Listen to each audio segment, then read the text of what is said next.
आज हम आपको सुना रहे हैं नैले पर दहला कहानी।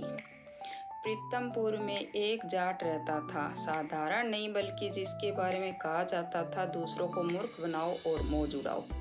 उस जाट को सब गंगू कहकर पुकारते थे। एक बार गंगू को एक बैल की आवश्यकता पड़ गई। उसके पास गाड़ी तो थी पर बैल न था। गंगू खरीदने की अपेक्षा बिना पैसों के बैल लेने की अटकलें लड़ा रहा था। तभी उसे एक तरकीब सूझी। अगले दिन उसने सारे गांव में ढिंढोरा पिटवा दिया कि जो व्यक्ति उसकी दिखाई गई चीज का नाम बता देगा उसको इनाम के तौर पर 10,000 रुपये दे दिया जाएगा, और जो इस शर्त में पूरा न उतरा उसे अपना एक बैल देना पड़ेगा। ढिंढोरा सुनकर गांव वाले चकित रह गए कि गंगू 10,000 रुपये इनाम देगा। अगले दिन नत्थू नामक बनिया मैदान में उतरा। वह गंगू के घर गया और बोला, मैं तुम्हारी शर्त मानता हूँ, दिखाओ किस चीज का नाम पूछना है।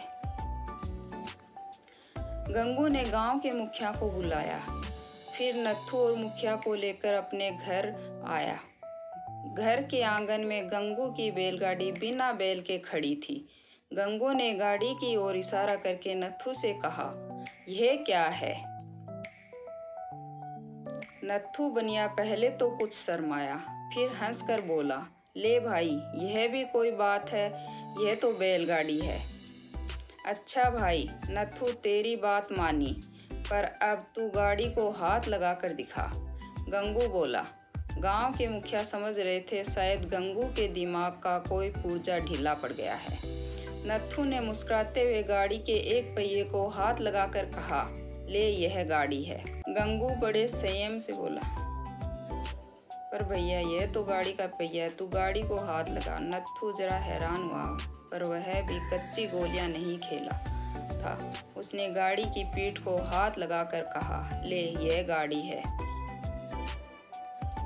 गंगू अभी भी न माना, हंसते हुए कहने लगा, वाह भाई वाह, यह तो गाड़ी की पीठ हुई, गाड़ी कहाँ है? नत्थू भी कम न था। उसने बार बार कभी गाड़ी के बांसों पर कभी उसके पुर्जों पर हाथ लगाए और कहता रहा, यह गाड़ी है। पर गंगू भी नत्थू को उन चीज़ों के नाम बताता रहा और उसे गाड़ी को हाथ लगाने के लिए कहा। मुखिया ने भी गंगू की बात को स्वीकारा। आखिर नत्थू हार गया। उसने मुखिया के सामने वचन दिया कि वह परसों अपना बैल गंगू को दे देगा। नत्थू बनिया अपना सा मुँह लेकर घर लौट आया। बैल के बिना खेती नहीं हो सकती थी। उसे शर्त हार जाने का बहुत दुख हुआ। आखिर उसे भी एक सूझ आ ही गई। निश्चित दिन वह अपना एकमात्र बैल लेकर मैदान में खड़ा हो गया।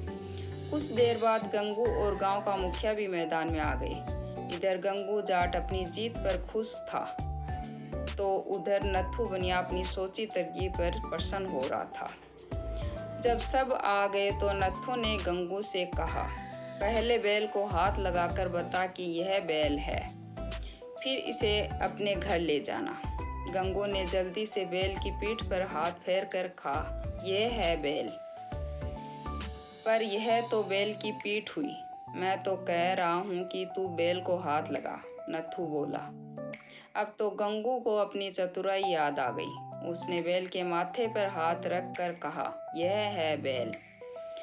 इसी प्रकार गंगू बैल के शरीर के हिस्सों पर हाथ रख कर कहता रहा, पर नत्थू कहता रहा कि वह उसके बैल को हाथ लगाए, उसके अंगों पर नहीं।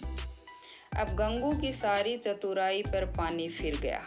वह अपना सा मुँह लेकर रह गया। मुखिया ने भी नत्थू की बात को माना। इस तरह नत्थू का एकमात्र बैल बच गया, क्योंकि नत्थू ने गंगू के नैले पर अपना दैला जो मारा था। Thanks for watching.